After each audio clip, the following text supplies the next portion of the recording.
মেয়ের কথা শোনো, এই ঝড়ের রাতে কেউ কি ঘর থেকে বের হয়? যে কোনো সময় বিপদ হতে পারে। না জানি কত মানুষ এই ঝড় জলে ঘরবাড়ি হারিয়ে নিঃস্ব হয়ে পড়বে।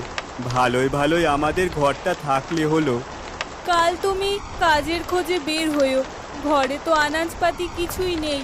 কিছু টাকা হাতে এলে ঘরটাও মেরামত করা যাবে। তা তো বের হতেই হবে, অনেক রাত হলো যে।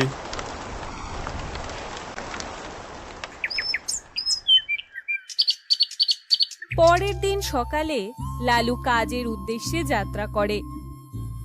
গিন্নি, আমি কাজের খোঁজে বের হলাম। না জানি কত মানুষের কত ক্ষতি হয়েছে।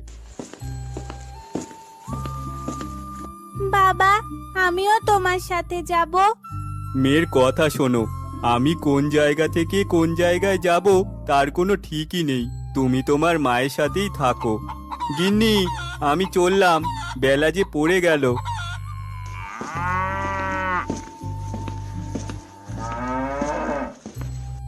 ঈশ্বর, মানুষটিকে তুমি দেখে রেখো।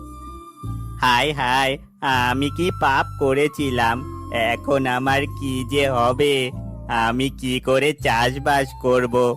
আমার যে গরুটা গাছ চাপা পড়ে মারা গেল। ঘর থেকে তো বের হয়ে এলাম, জানি না আজ কোনো কাজ পাবো কিনা।